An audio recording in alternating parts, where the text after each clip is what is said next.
नमस्कार दोस्तों, मैं विनोद कुमार मिश्रा अपने एम्पैथी एक्सप्रेस में आपका स्वागत करता हूँ।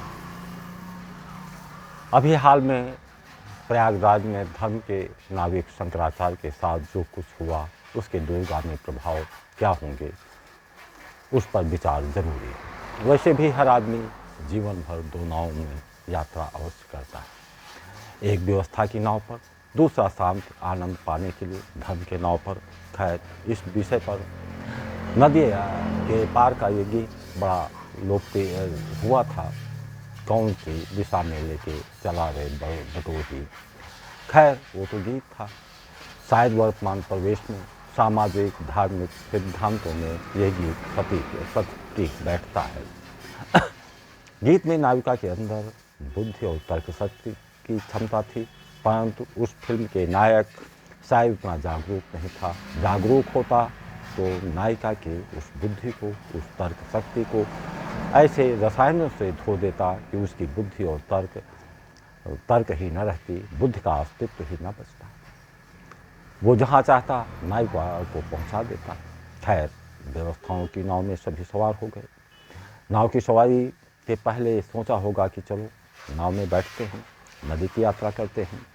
बीच मझधार में जब पहुंचेंगे तभी तो नदी की गति का, नदी की लहरों का, नदी के नृत्यों का, नदी के नाद का आनंद उठा पाएंगे। दरअसल नाव की सवारी के पहले गंतव्य पर ध्यान ही नहीं दिया गया। नाव पर सवार लोगों ने सोचा होगा कि जिस नए नाव पर वो सवार हो रहे हैं वो नाविक कुशल नाविक है। वो उस तट पर ले जाएगा जहाँ सुख, समृद्धि, शांति और समानता की धूम होगी। पहले के सभी नाविकों ने उन्हें ठगा है। नया नाविक प्रखर बुद्धि का स्वामी था। वो बताने में सफल था कि सभी उसकी नाव में सवार हो जाइए, नदी की लहरों का आनंद लेते हुए उन्हें वो वहाँ पहुँचाएगा जहाँ चारों हरितिमा होगी, किसी तरह का भेदभाव नहीं होगा, सभी में पूर्ण स्वतंत्र होंगे, सभी की मान्यताएं समान होंगी। स्वाभाविक है कि सभी नाव के सवारी खुश थे। नाव में सवार लोगों को लगता है कि नाविक उन्हें उनके गंतव्य तक पहुंचा देता। नाविक वाकपट हुए तो वो अपनी वाकपटुता के चलते ये विश्वास दिलाने में सफल हो जाएगा कि आप उसकी नाव में सवार हो जाइए। नाव की यात्रा का आनंद लेते हुए आगे बढ़िए। हम ऐसे नाविक हैं जो सभी को उनकी मंशा के अनुरूप ही नहीं, उससे भी बेहतर स्थान तक पहुंचा देंगे। नाविक अधिक बुद्धिमान है तो वो ये बताने में नहीं चूकेगा कि देखो भाई, आप नदी के जिस किनारे में जाना चाहते हैं वहाँ के बारे में आप तो जानते हैं कि उस क्षेत्र में भौतिक जीवन यापन करने की समस्याएं आपके सामने बनी रहेंगी। वहाँ तो जाति विषमताएँ हैं, उसमें भेद हैं। यदि आप हम पर विश्वास कर सके तो मैं आप लोगों को वहाँ तक की यात्रा कराते हुए पहुंचा सकता हूं जहां सभी समुदायों के सदस्यों की पूर्ण स्वतंत्रताओं पर ध्यान दिया जाएगा। वहां आप यश, कीर्ति और गौरव का अनुभव करेंगे। स्वाभाविक है कि गौरव की आशा में सभी लोग उसके नाव में सवार हो जाते हैं। जब नाव से लोग उतरे और देखने लगे कि चलो देखते हैं कि इस नाव ने उन्हें कहाँ पहुँचाया है, थोड़ा आगे बढ़े तो देखा कि भौतिक संसाधनों में गिनती के लोगों का आधिपत्य है। यहाँ तो असमानताओं की गहरी खाइयाँ हैं। थोड़ा और आगे बढ़े तो देखा कि नाविक ने उन्हें वहाँ पहुँचा दिया है जहाँ यूजीसी कानून से भयभीत करने के लिए खड़ा है। ऐसे में जागरूक आदमियों ने प्रतिक्रियाएं दी। उसने उसे अपने ऊपर आक्रमण के रूप में देखा। वो भी भ्रमित होकर वहाँ पहुँचा था। वो भी पाया कि उसने विश्वास कर वो तो उसी नाविक का अनुयायी बन गया था।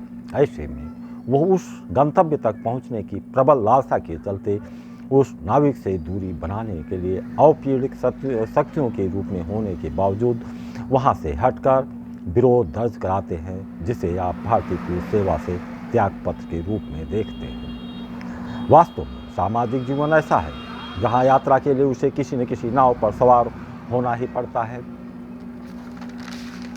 नाविक की योग्यता पर निर्भर करता है कि वो लोगों को अपनी ओर कैसे आकर्षित करे। नाविक जागरूक है तो उसे पता रहता है कि आम नागरिक जहाँ एक और भौतिक संसाधनों को पूरा करने मात्र के लिए यात्राएं नहीं करता, बल्कि उसकी भावनात्मक यात्राएं भी चलती है। वो भावनात्मक यात्राएं उसको उसके समुदाय से, उसकी आस्थाओं से, उसके विश्वासों के तट तक पहुंचने के लिए यात्राएं करते हैं।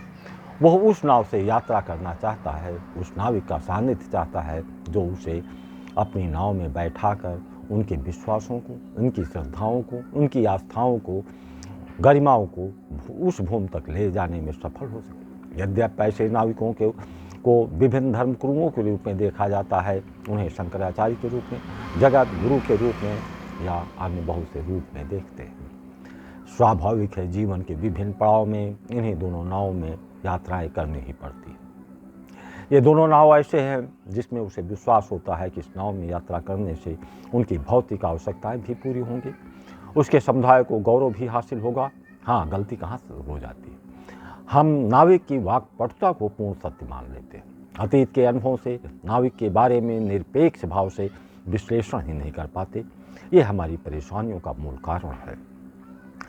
पहले यात्रा करते समय यदि नाव का नाविक दूरदर्शी होगा तो उसकी दृष्टि उस नाविक पर पड़ेगी। जहाँ उस नाव में सवार लोगों को विश्वास होता है कि इस नाविक की नाव में वो यात्राएं करेंगे तो वो सब अपने विश्वासों के तट पर, श्रद्धा के तट पर और आस्था के तट पर अवश्य पहुंच जाएंगे। ऐसे में उसको हमेशा उन यात्रियों को अपनी ओर, अपनी ही नाव में बैठने के लिए यदि उसने ये विश्वास दिला दिया कि उनके साथ चलो, वो उनके भौतिक यात्राओं के साथ उनके विश्वासों, उनकी श्रद्धाओं को, उसकी गरिमाओं को जहाँ वो प्राप्त कर सकते हैं, वहाँ पर केवल वही सक्षम है पहुँचाने के लिए।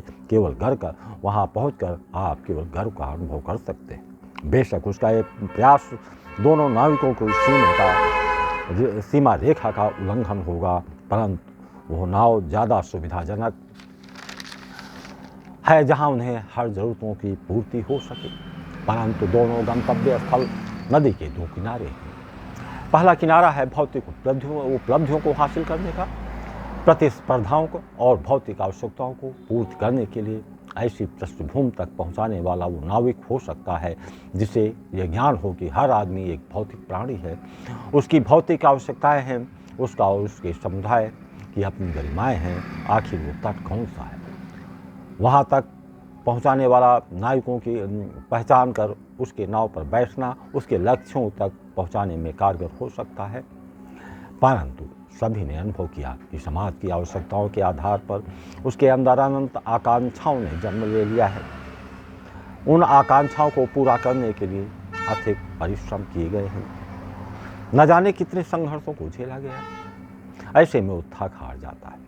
थका और हारा हुआ व्यक्ति वहाँ पहुँचना चाहता है जहाँ वो आनंदमयता से जुड़ सके, जहाँ वो समर्पण से जुड़ सके, जहाँ उसे गर्व का अनुभव हो सके। वहाँ पहुँच जाने वाला नाविक धर्म गुरु होता है।